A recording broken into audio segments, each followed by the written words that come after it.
अस्सलाम वालेकुम, नमस्कार, सत श्री अकाल। मैं आसिफ खान, न्यूज़ इंडिया 9 में आप सभी का स्वागत है। हमारे सामने एक बड़ी शख्सियत मौजूद है, क्योंकि एक शख्स से शख्सियत बनने में बहुत वक्त लगता है। मेरे साथ इकबाल महाडिक साहब मौजूद हैं।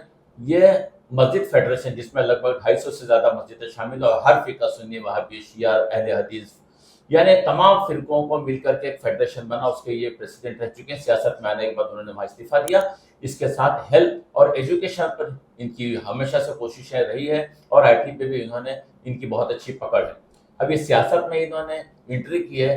तो आइए सबसे पहले इकबाल भाई का हम न्यूज़ इंडिया नेट में स्वागत करते हैं। एक सिंपल सा सवाल कि इतने तमाम बड़े ओहदों के बाद, इतने बड़ी फेडरेशन में आपने रिजाइन दिया, प्रेसिडेंट होने के बाद आपने सियासत में कदम क्यों रखा?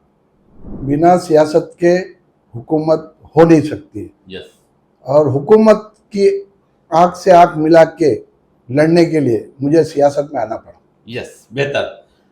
और इसी साथ जैसे कि कांग्रेस है, राष्ट्रवादी कांग्रेस है और शिवसेना है, जैसा कि आपका और आ रहा है और है, वो सारी पार्टियां आपका वेलकम करने को तैयार थी। फिर आपने वंचित अघाड़ी की पार्टी को ही क्यों चुना? मैंने वंचित बहुजन आघाड़ी इसलिए चुना क्योंकि प्रकाश अंबेडकर जी के दादा बाबा साहेब अंबेडकर ने संविधान बनाया है और मुझे लगा कि अभी संविधान बचाने की बहुत ज़रूरत है, इसलिए मुझे ये पार्टी में जाना पड़ा। क्या बात है। इकबाल भाई, सवाल कि क्या आपको लगता है कि आपकी जो सोच है, जो टारगेट है, आप इस सियासी पार्टी में रह के पूरा कर सकते हैं, लोगों की खिदमत अंजाम दे सकते हैं? मैं खिदमत करने के लिए पार्टी में नहीं आया। खिदमत तो मैं फेडरेशन से भी कर रहा था, फाउंडेशन से भी कर रहा था, काफ़ी एनजीओ से मैं खिदमत कर रहा। मैं हुकूमत तक ये मजलूमों की आवाज़ पहुंचाने के लिए मैं इस पार्टी में आया। ग्रेट।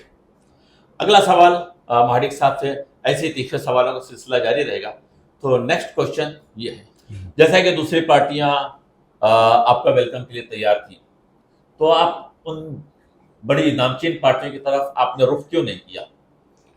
वहाँ पहले से लोग हैं जो काम कर रहे हैं, वहाँ ईगो क्लैश होता था क्योंकि वहाँ मेरे नज़रिए के हिसाब से वहाँ जो लोग हैं जैसा काम करना चाहिए वैसा काम नहीं कर रहे।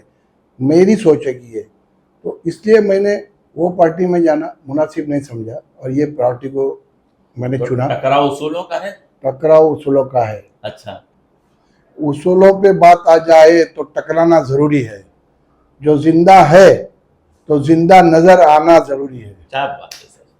जैसा कि आपने इकबाल महाडिक साहब के जवाबात को शायरी में सुना है और उन्होंने अपने ख्यालात को अपने अशारों के ज़रिए आप तक पहुँचाया है, तो एक शेर मुझे भी याद आता है। ऐसे नेताओं पर जो उस ओहदे पर बैठे हुए हैं और अपने काम को सही तरीके से अंजाम नहीं दे रहे हैं, तो उनके लिए शेर है, बस वो ख्वाबों के महल इस तरह तामीर करते हैं, बस वो ख्वाबों के महल इस तरह तामीर करते हैं, इलाज कम नहीं करते, फ़कत तकरीर करते हैं।